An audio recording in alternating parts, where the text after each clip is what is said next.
What's up, everybody? Today's video is not meant to point a finger at one brand, but it's more to defend a genre of gaming that I love and hold dear to my heart. But let's start with Jim Ryan, the individual that's brought a lot of change and controversy to the PlayStation brand, and it all started with him having Sean Layden booted unceremoniously out of the PlayStation brand without so much as a tweet goodbye. And since Jim Ryan has taken his position of power, we have been on a roller coaster ride of experiences and things happening that I can't fully agree with. We all know Jim Ryan's passion for making money for the PlayStation brand by any means necessary. It all started kinda with how he stealth launched Spider-Man Miles Morales on the PS4 when he had everybody convinced that the company believes in generations and that it was going to be a PS5 exclusive. Boy, were they wrong. And then it was further expanded upon that everybody thought that they were going to get next-gen upgrades for free like the opposing platform Xbox. They were wrong again. PlayStation, Jim Ryan wanted to charge fans a $10 upgrade fee for next-gen upgrades, and he tried to do this even on a title that they had already promised to give a free upgrade, but luckily fan backlash righted the course on that one. But Jim Ryan, PlayStation, and all the other executives came out with a statement of, "This will be the last time. Don't expect it anymore." Jim Ryan's real directive for making money for the PlayStation brand was made very apparent when fans found out that Jim Ryan was going to start rolling out games to PC platforms. Boy, weren't the PlayStation enthusiasts excited at that concept. And then in 2021, in an interview in October, Jim Ryan came out and said that he wanted to not reach just a couple million gamers or 20 million gamers. He wanted to reach hundreds of millions of gamers with his software. And we all know that's not because he is passionate about gaming and wants to get gaming in everybody's hands. He wants over 100 million people investing their hard-earned dollars into his ecosystem so that way they get filtered into his company and pocketbook. With Jim Ryan's ideals for the PlayStation brand out in the wild and wanting to reach 100 million gamers, there's really only one way to do that, and that is through multiplayer-esque games. We've seen Xbox be able to compete very heavily by being a brand that really knows how to create a multiplayer formula, and we've seen other titles like Fortnite and Apex Legends make themselves staples in the multiplayer community with their unique spins on games as a service. Loaded with Jim Ryan's ideals and company direction, we now see Sony PlayStation's Herman Hulst sitting down for an interview with GameIndustry.biz, where he outlines the fact that Sony is going all in on games as a service and multiplayer because of some of their recent studio purchases showing the direction of the company. We're talking studio purchases like Bungie, other acquisitions like Firewalk Studio, and Savage Games.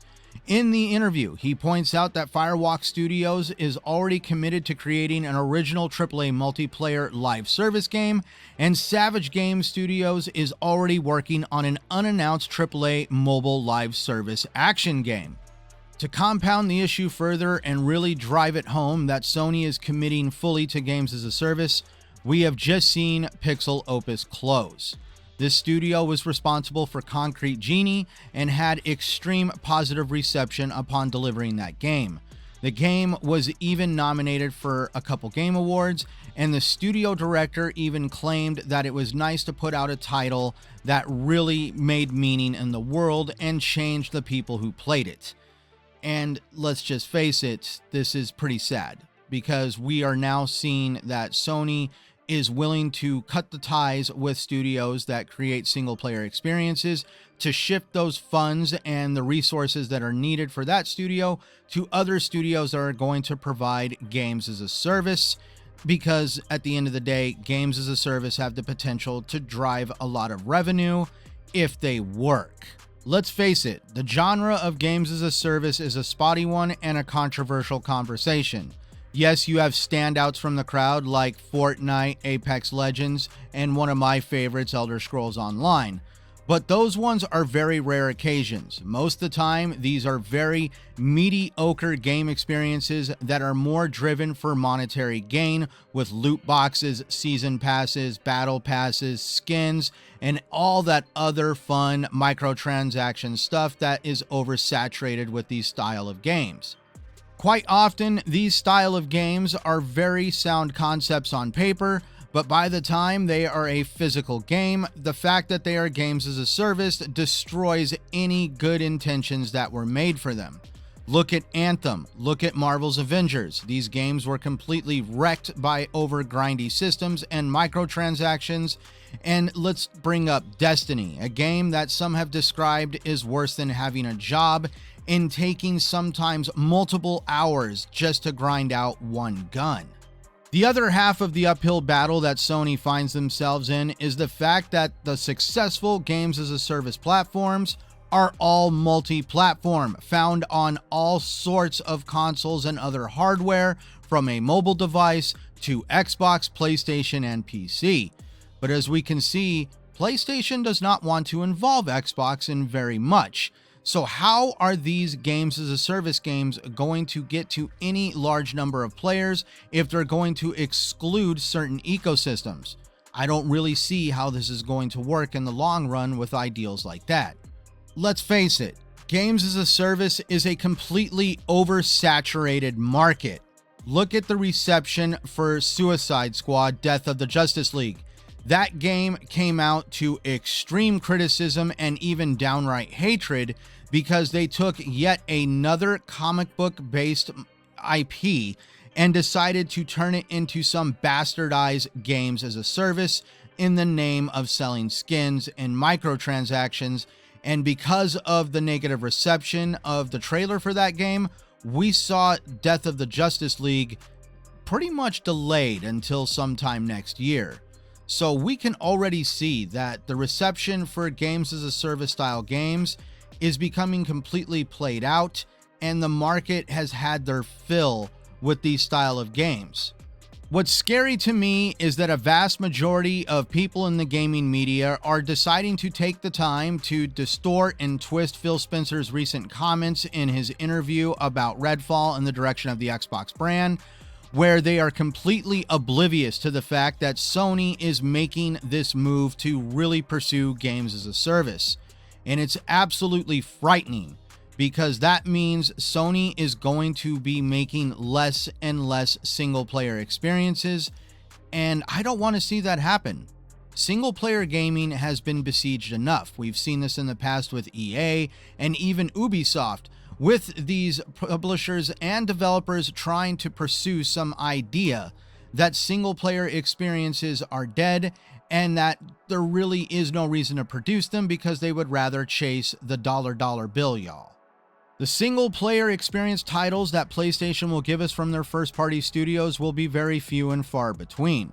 We're talking titles like tentpole franchises like God of War and Horizon, mixed in with other titles for the film and entertainment industry like Wolverine, Spider-Man, and other entertainment-based IP.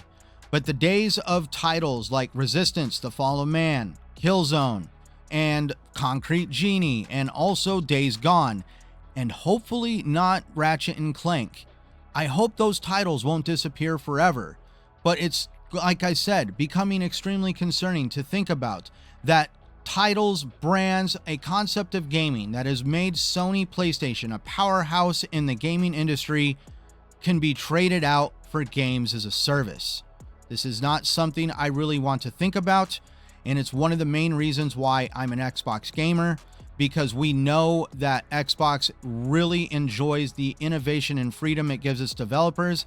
And with Phil Spencer's recent comments in the interview that everybody seems to twist out of context, they don't really want to pick up on the fact that Phil Spencer straight up said that he will never force a developer to craft a style of game that they don't want to make. I really hope this video has been an eye-opening experience on the direction and pursuit of Sony's ambitions over the next few years for the PlayStation brand. For more content like this and my always provided gaming information and crazy opinions, please like and subscribe down below. Leave me both praise and irate thoughts down in the comments section.